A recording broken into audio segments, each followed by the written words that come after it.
Well, folks, this brings us to our first panel discussion of the day, and it is on something that is very dear to my heart, which I spoke about a little bit earlier, the gender pain gap. I don't think anybody in this room needs an explanation of what that is. We've seen research from Nurofen, which is our supporting partner, that shows that over half of women, 55%, feel as though they have had their pain ignored or dismissed. I can attest to that. Almost a third of these women said that they believed this was because their doctor didn't take their pain seriously. And hearing Jed talk about the consultation times and the rush that doctors feel like they're in, no surprise. So I'm going to introduce our panellists all up, and they can come up to the stage after everyone's been introduced, if that is okay. I know you're eager, okay. We're good.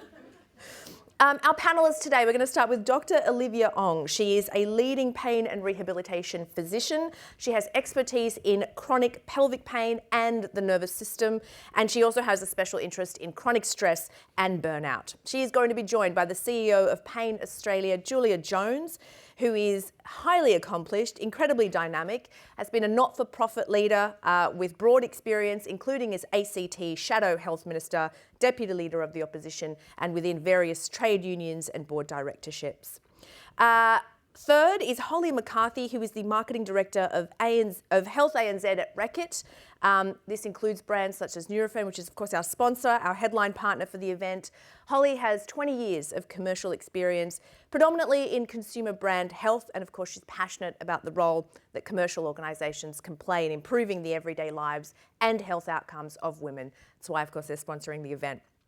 That session will be moderated by Georgie Dent, who you might know. Georgie is the CEO of The Parenthood and also the author of Breaking Badly. So please welcome them all to the stage.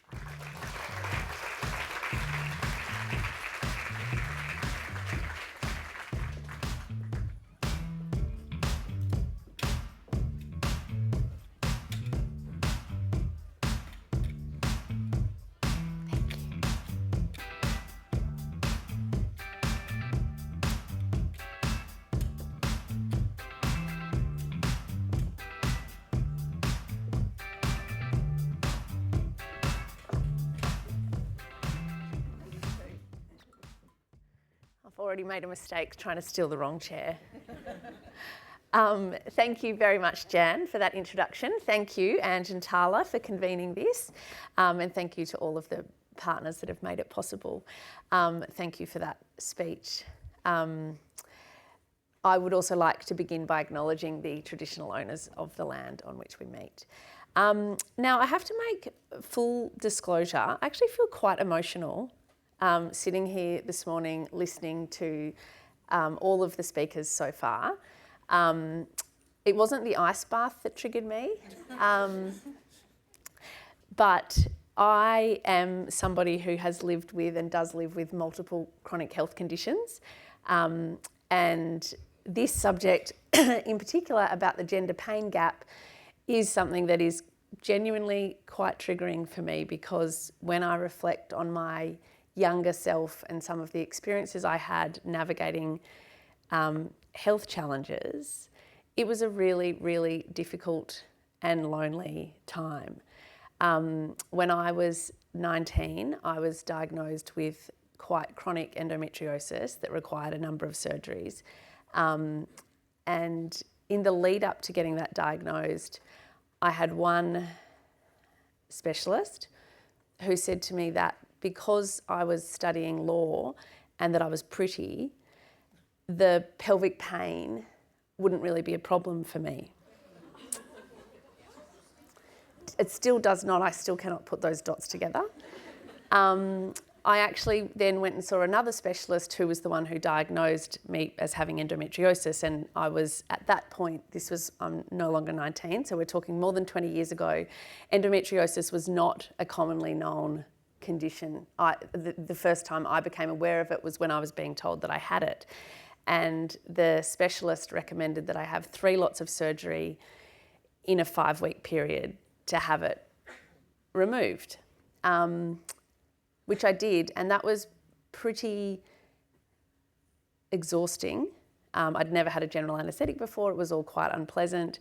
I'd had those 3 surgeries. I was at the same time being diagnosed with Crohn's disease, which is the other chronic health condition I live in that also caused me quite a lot of pain and discomfort. So it's fair to say I was not at my dynamic, healthiest, best self. And this time the specialist who'd done the operations, I went to the appointment with my mum, and he said to me, look, I've got to be honest, Georgie, you don't look like you'd last a round in a boxing ring.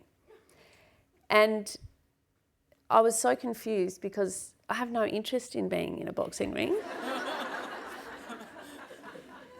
But also, I imagine even if you were a person with a genuine interest in participating in a boxing ring, you probably wouldn't be doing that when you've just had 3 lots of surgery in the last 5 weeks.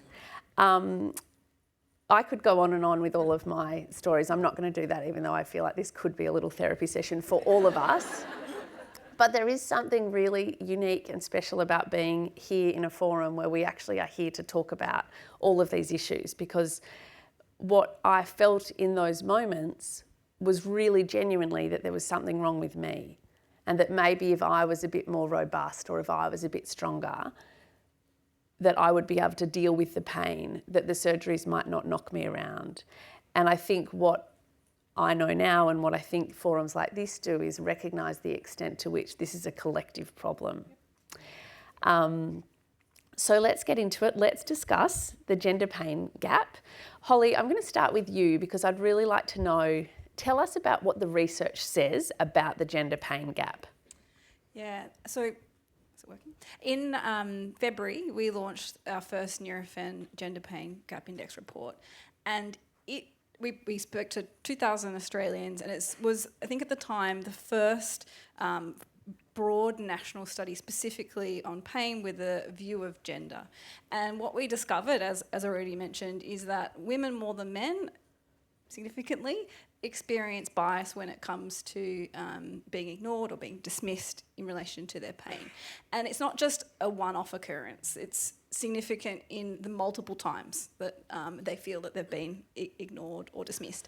And that then is not inconsequential in terms of the impact that it has on lives, because then what we see is that across so many factors of life, pain is having a greater impact for women than it is for men. So in terms of quality of sleep, in terms of mood, in terms of ability to work, in terms of social life, it significantly impacts so many facets of life, particularly when it comes to getting a diagnosis. For those who had to wait more than 12 months to get a diagnosis, was significantly higher for women than men. 21% versus 13. It's almost double. It's a huge impact. And so I think what this showed is that this is such a real issue and something that we need to do something about. And that's why you might be surprised the brand is here. You know, wouldn't be usually thinking I would be coming to talk to one of these sessions, but it's because we as a brand of Nurofen have a platform and have scale to be able to raise awareness to this issue.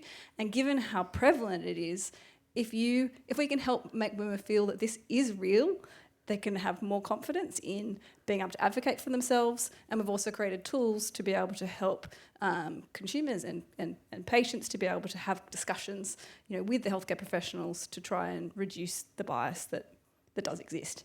I think one last point, because I know we have to go on to other panellists, but I think what's also really interesting is to understand why the bias is existing. And there were 2 key themes that came through in the research. For those who believe that there is a gender pain bias, the first key reason why they believe that's the case is because women are seen as emotional. And you think about that, men generally, bias is a stoic. So if a man says, I have pain, oh, then you've really got pain. Whereas women tend to be perceived as being more emotional, so therefore more likely to be hysterical, you know, it's just in your head, it's hormones, etc. So that was the first kind of key theme. The second theme in terms of why was because as a woman, you're expected to endure pain. And yes, there are clearly physiological differences as a female, but just because there may be different pain experiences for a female, that doesn't necessarily mean that it should be tolerated. We should be equally, you know, supported in accessing and getting appropriate treatment for our pain. Thank you. It's fascinating, isn't it? Olivia, I wanted to ask you about your experience personally with pain, but also from a professional perspective, how you see the gender pain gap playing out. Yeah, absolutely. Thanks, Georgie. So, as you can see, I walk with sticks, so I've had a bit of a journey there. So I had a car accident probably about 15 years ago. So I was a junior doctor just walking in a hospital car park on my way to work when a car driven by a gentleman with severe dementia, 92, just rammed into me basically on my way to work. So in an instant, I sustained quite a traumatic spinal cord injury. I was paralyzed from the waist down. And that was my first experience as a patient on the other side of the healthcare system. I've always been healthy, high functioning, ambitious, driven young doctor. And in an instant, I realized how fragile, life can be. And it actually opened up my perspective, like what my patients were actually going through. And no wonder they were always, when they come in to see me as a junior doctor, I mean, we're talking about 15 years ago at that time, they're always looking very sad, very fearful, and I could now relate to them and why that was the case. So I endured a spinal surgery because my back was very unstable. It could be, basically my paralysis could actually be worse. I had immediate emergency spinal surgery. Thankfully, there was a female spinal orthopedic surgeon that was on. She was awesome, and she fixed my spine. So kudos to that. I was so lucky that she was on call, and I just remember her being so compassionate and just talking to me as if I was like a person. So that felt very quite special in a way, and just what I needed at that point in time. She spoke to my parents, my family, my husband about what's happened and all that. So I just remember that not all surgeons are cold-hearted. so that was so that was that. But I remember just experiencing so much pain at that time. As you can imagine, those who have had spinal surgeries will know how painful that can be. And I had mixture of morphine and a few other things, and just that part was very scary for me, but also helped me realize that one day if I could make a difference in the world, I will, when I walk again, I want to do something greater to help people.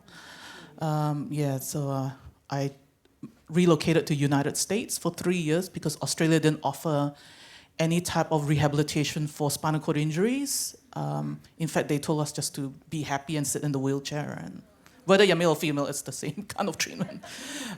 So I decided there's nothing to lose. I'm just going to relocate to San Diego, which is where kind of the state-of-the-art spinal cord injury rehab was and still is. So I relocated there for 3 years. And I eventually got the ability to walk again after, years of dedication, intensive rehab, 5 hours every day. And an amazing experience because Americans are, very optimistic, upbeat people. And just even though they've had the most severe injuries, they're always very optimistic. So I adopted Americanized thinking, but still act Australian in a way. That kind of helped me. When I came back to Australia, I resumed my medical career. As a rehab physician, ironically, that was what I was pursuing when the car accident happened. I was my first year as a rehab registrar, and the patients I looked after all had neurological conditions like strokes, MS, spinal cord injuries, head injuries, amputations, and things like that. So that actually sharpened my mindset, I guess, and perspective and skill set to be able to empathetically listen to my patients and just get where they're coming from. So I think that actually the injury helped me gain a whole lot of skill set and helped me also see because obviously we're talking about pain gap here, just the way chronic pain, how much people can suffer. I had the opportunity to live with 2 spinal cord injury survivors while I was in San Diego. They were both quadriplegics, and they had quite severe pain. It's what we call central pain in pain medicine. It's coming from the spinal cord, and they were just so distressed every day, and they were clearly suffering. And I told myself, when I get back to Australia, when I resume my medical career, I want to be a pain physician. So that's how my journey as a pain physician started. I put myself back in resuming my medical studies, career, become rehab physician, then a pain physician. But in between my journey becoming a rehab and pain physician, I had my son, Joe. He's now 9. And I just remember when I came back from maternity leave, it was yeah, it just wasn't a great experience, and I'm sure some of you might have had that experience as well.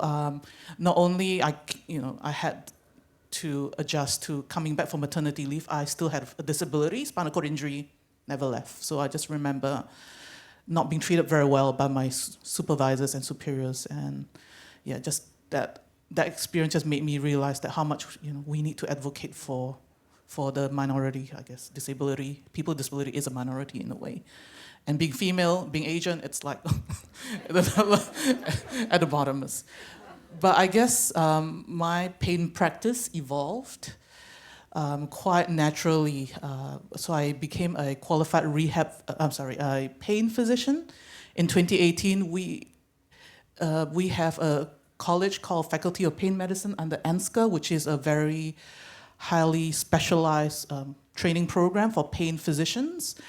And we are often taught many principles like biopsychosocial model, and then we are taught how to take the time to listen to our patients. We get 60 minutes to do long cases. So we take a history, examine, and then present the findings to our examiners. So if any of you have pain specialists, if they are FPM trained, they are good people because we've been trained in that particular aspect.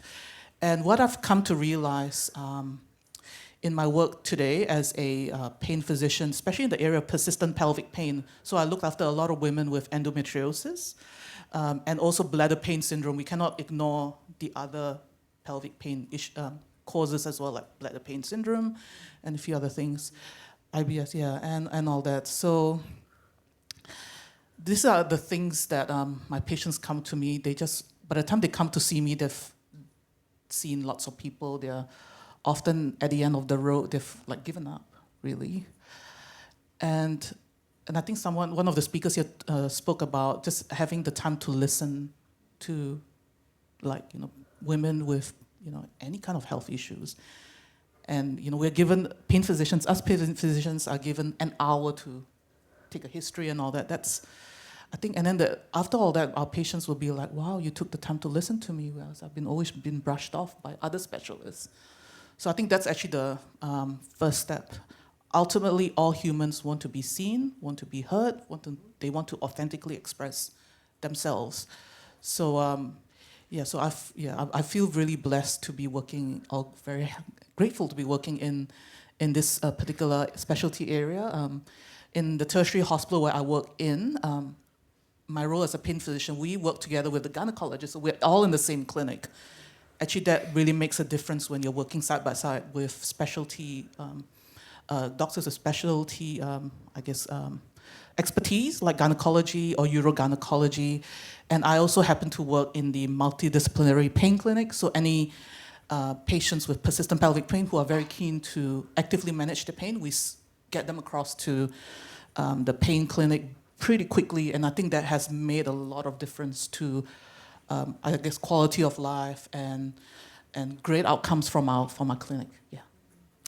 Wow, that's just an extraordinary story and journey. Thank you for sharing that. I think it goes to that point about the extraordinary power of empathy, and by virtue of your personal experience, you can put yourself in the shoes of those patients, and you can see how demoralised and distressed that they are when they're living with that pain.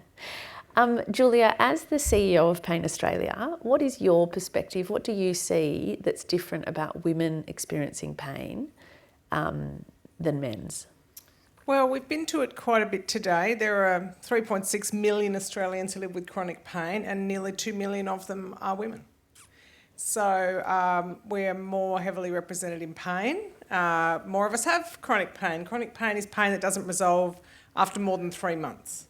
And it can be daily or every other day. I've got a coccyx injury, someone else has a nerve injury, someone else, like one of our consumers here today, Kim Sullivan, has a nerve damage from electrocution. We've got people who've had injuries, everything. But dealing with the pain in and of itself under the speciality of chronic pain management through pain medicine is a pretty amazing thing. But before women get to the point of having their pain treated, we find they've been dismissed, they've been told they're making it up, all the things we've discussed this morning, and it's a very basic justice issue. And we talk about women standing up for themselves, but we often don't empower them with the tools. How? And I was talking to Georgie before this panel, and I'm a mother of 6 children. I love big family. My mum's Italian, and we made a decision to go big, right? Yep. And I got elected with 4 children at 32 and was a shadow minister and all the likes, right? So I've married to an amazing bloke who doesn't spend much time in ice baths but gets up at 5 a.m. and folds the washing. So I can say those guys are out there. But one thing I learned through my political career in dealing with a male-dominant environment is how to do this thing called forcing the foul, right? And it's a very important tool for women. And if one thing you remember from today is how to force the foul, you will change your life and the lives of everyone you teach this tactic to. And it's a little bit like standing up for yourself in the legal battles that you've been through. And the example someone taught me was someone's in the shopping centre and they bump you with their trolley. And they want to pretend they didn't bump you with their trolley and they want to walk off. And you say, "You bumped me with your trolley." Right? There's only 2 options that a person has at that point, and that is either to say, "I didn't," or to apologise. They don't have any other options. That's how language works. So I want everybody here to think about how they can force the foul. Say in a doctor's surgery, are you intentionally pretending that what I'm saying isn't true, or is this something you've been working on? Right? Are you, when I was pregnant with my 5th child, people would be like, "Do you know what causes it? Don't you have a television?" I'd be like, "That's really funny, except it's not. It's extremely rude." So I would say to people, "What, can't you have sex and watch television at the same time?" I think it's very important to put the onus back on the person. And that is a way of doing it without feeling like you're being aggressive, okay? And women don't want to be made to feel like we're being aggressive because then people can use that against us as well. So I think forcing the foul is an extremely important technique which was taught to me, and I want to pass it on to you. As older women, as we age, we need to pass these tools on to the next generation and to those that we care about. Force the foul. Ask, have you been training all your career to be so dismissive of me, or is this just something that you've come up with today? Like, you have to say it or you will never get treated properly. And I wish that you'd had that when you were spoken to in such a disgusting manner. People saying it doesn't matter if it hurts when you have sex, or it doesn't matter if you are in excruciating pain with your migraine or your period pain, or the combination of your cysts on your bladder and your irritable bowel syndrome and your chronic pelvic pain all together playing on each other like what they call in pain medicine the evil triplets, right? And you don't know if someone's in pain by looking at them. It's one of the biggest issues we have. On the 20th of September this year, we're launching Wear It Red Day for chronic pain, okay? And in 100 pharmacies around Australia will be a big poster which will say, "We see you, we acknowledge you, we are listening to you," and a picture of a young woman. And I just encourage you to get behind Wear It Red Day, force the foul with your professionals, with your family, with your friends. When you're talking about your pain, own that space and demand attention. But do it in a way that doesn't make you feel like you've become a monster, by forcing the foul and demanding appropriate treatment. And are you available to sort of shadow any of us around? Because I would love to have it in me to put that to a doctor. But I don't even think me at 42 could do it that well. You can. The first time it's hard. Yeah. But the second time it's not. Well, it is also where there are so many layers to where we're in this impossible bind of, if we speak up, are we being aggressive? If we cry because we're having a hard time or we're just emotional, it's very difficult to get the balance right. One of the other things I wanted to ask you about, Giulia, is aside from the health impacts of chronic pain, how does pain impact women in the rest of their lives? I sort of say pain is like mental health. Pain interplays with mental health, but it's very similar in lots of ways. Chronic pain is a bit like anxiety. It affects everything that you do, from standing up from your chair to thinking about all the stuff you have to do today and how are you going to get it all done. it can overwhelm you. You know, what we're learning about mental health is that physical health has a massive impact on it. It's actually not mysterious. I remember growing up in an era in the 80s where we thought it was so weird that some people had mental health challenges and other people didn't. Yes, there are propensities, but there's also just, I have a lot going on in my life. I have a lot of pain, people annoying me, stuff going crazy. And there are natural human reactions to that. Chronic pain sometimes evolves because we don't treat acute pain properly. We don't get onto it fast enough. It gets endemic in your system. Basically, your body, in its most primordial sense, is trying to protect you. Sometimes it gets overprotective. Can you blame it with all the crap we have to go through and all the dismissal that we have to put up with? I don't blame my body for going into overdrive sometimes. I thank it. I mean, I think it's the Italian side. My mother's Italian. We just say it how it is. We're just like the Lebanese people. We just say it how it is and we just put it out there. Sometimes it makes me a bit unpopular, but I just think, well, I'm not coming back for another life. I'm going to live this one really well. Yeah.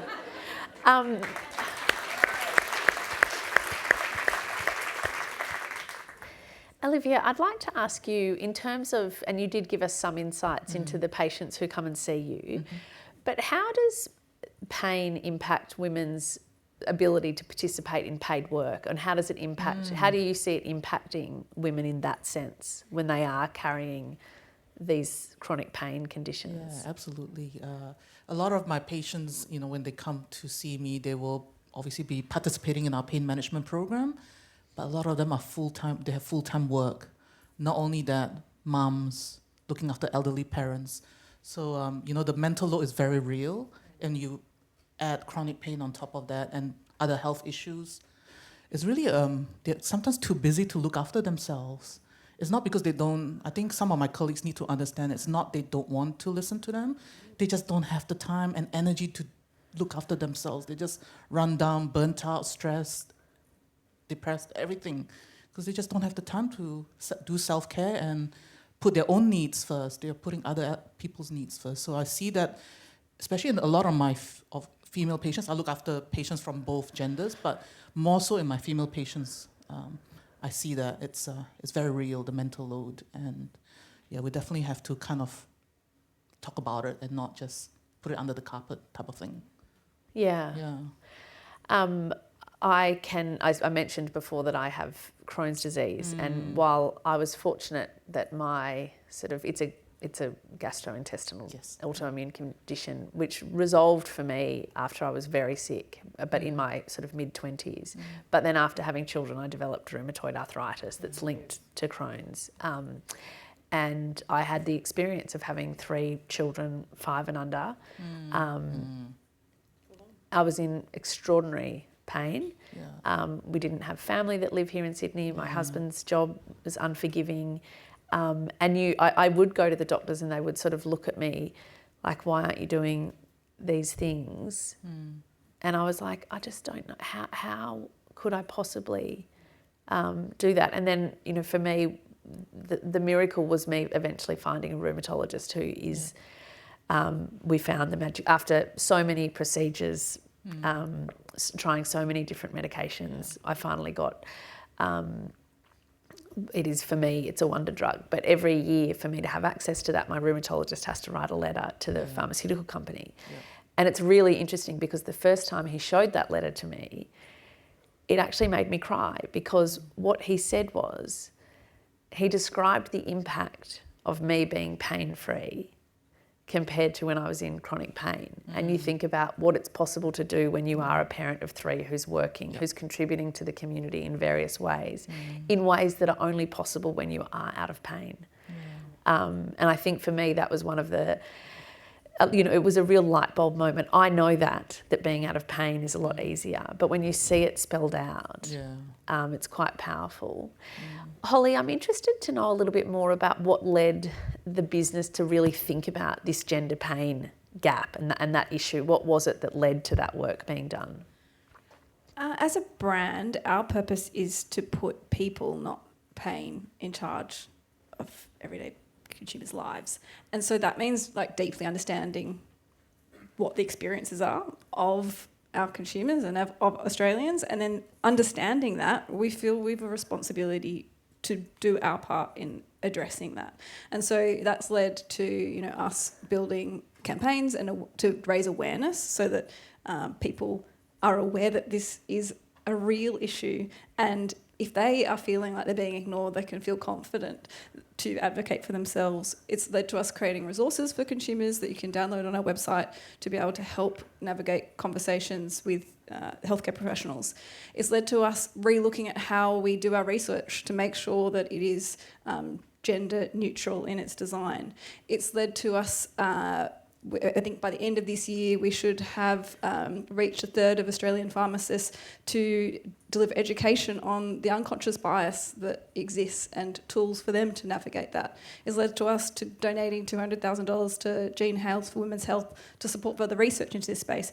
And I think it all comes back to empathy, because I think everybody has a role that they can play in addressing this issue through both as a friend, if someone is talking to you about this issue and understanding it, but then also in organisations you work for to be able to advocate for change in this area. And I think that's the way that we've approached it, is that we have a lot of very passionate people who really believe that we have a role to play in helping to address this forward, and to work with many other organisations to do so. It's not something that's going to change tomorrow. It's a big issue that's going to take a lot of time, and so we need to work collectively to help address this challenge.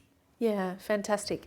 And actually on that, Giulia, I know there are employers in the room as well as individuals.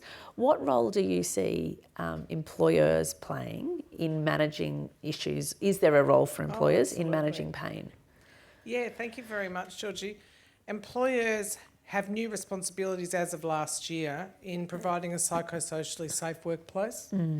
And we need to create an environment where to say I live with chronic pain doesn't set people back. And we need to also create an environment where when someone is able to say I live with chronic pain or other complex health conditions, we will work with you so that you can be both a great employee and have a good life. I think employers are wising up that, especially in an environment like we're in at the moment with the lack of employees in this country, that you need to really preciously treat those you have and understand that they are mind, body, spirit humans. And, the thing that makes me very angry about a lot of the changes that have come for pain consumers in the last 10 years, restrictions in access to certain medications, which were for good reasons, the way that it was done made people's pain worse. And the reason is pain is a biopsychosocial condition. If the person feels attacked, unsafe, distressed by the messages they hear about their condition, you make their pain worse. So it's not good enough that Pain Australia, under the previous leadership, attended every meeting of the Opioid Regulatory Task Force. And in every meeting, in the meeting minutes, it stated you cannot take away opioids without offering something to replace it with, which we know is a combination of physical movement, strengthening, psychology, this multidisciplinary model. Just don't take it away and give them nothing. You make everything worse, because then they feel totally unsupported and demonised. How many people with chronic pain have turned up in utter excruciating pain to an ED and are treated like they're some kind of weirdo drug seekers trying to do something wrong? Not only does it mean they don't get treated properly, it makes their pain worse. You are actually damaging people by not considering them. So Pain Australia is developing a training set of videos for managers, and I would love to work with any companies present to deliver that in your workplace. We are also doing some work on pain tools for people who have health insurance and just for the general consumer. There's so much that can be done because it's not understood, and I think managers would love to do a better job. They just need to be explained how, and that'll, at least with many of them, set them off on the right track. I have an employee with arthritis 2 mornings a week she starts at 9:30 because she's just been to aqua aerobics so that her body keeps moving, right? As we age and in a society where we are living longer, and that's a great thing, we need to do body maintenance. I don't want to hear anyone talk about diet and exercise anymore because it's so annoying and it touches on so many other issues about appearance and self-esteem and crap we've had heaped on us for generations. But let's talk about strengthening, having supportive friends, being wise, making good choices for food easier, all those kind of things, right? Let's talk about it in a really positive way. And employers have a huge role to play in this social change that will just make everybody healthier and happier and harder working, actually. Or more effective working. Well, I mean, I think people with chronic pain whose workplaces look after them love their workplaces. Love their workplaces, want to go over and above for them. So it's a challenge out there for you. Get the most out of your people by making it a win-win. Olivia, what message do you have for people that are experiencing pain that might not be able to get in to see you, but who are looking for how they can manage their pain? So I think first and foremost, it's to practice, I guess, self-compassion, being kind to yourself. You've got all the, you've been doing a lot of things to find a solution, I guess, to solve a problem that's a big pain point, no pun intended, pain point. And usually for because I work in a public hospital as well, in a multidisciplinary pain clinic, usually obviously people are on the wait list to see us. Usually we get them to some resources, like there's been quite a number of books. They've been pretty good. One is Dr. Peter Wright. She wrote a book on healing pelvic pain. That's one resource I recommend our patients. Also, This Way Up is an online course. So we start off with that. And the team that I work with, they're very dedicated, physios, OTs, and dietitians, psychologists. They run a 2-hour online pain education program. And we just invite as many people as possible to attend. So I think we've got some strategies there. While they're on the wait list to see a pain specialist, publicly or privately, that's what we will recommend usually. Yeah. And at a more systemic level, what are the sorts of changes you'd like to see so that we're managing pain better at a social, at a systems level? Yeah, thankfully, I live in Victoria, so there's been already a lot of changes. Sorry, I don't want to get into a state battle. You don't like it here? Okay. Yeah. I'm not offended. No, it's just that I had this opportunity to attend a forum where the consumers, the doctors, healthcare workers, and the researchers all meet together in the forum to just talk about all this. It went for a whole day, and there was lots of great discussions, and we had the gender pain survey that's going on, and lots of stories, lots of suggestions, lots of problem solving. So I think the key is if all of us work together, we can definitely make, this may sound altruistic, but we can actually make a lot of changes. Consumers, healthcare professionals, and researchers, we combine forces. It's like the Avengers in Marvel. We can create big things, Yeah, what sort of change do you think, Julia? Pain Australia put a proposal last year to the government, which is still being considered. There is this thing called a chronic condition management plan you can get through your GP, which is really important. It gives you access to 5 allied health visits, and they can be with one allied health provider. So whether that's an exercise physiologist or a physio, then you need to get a mental health assessment plan to get your psychology in place. So many of the things that are provided through a specialist pain clinic can be accessed at the GP level if you know what you're doing. We asked for the 5 allied health visits to become 10. Right, because 10 allied health visits in a year means that, say, from February to November, you can have once a month a physio appointment. Now, they're only refunded about $70 each, which is not the whole price at all, and we will push once we've got some change to get that up a bit.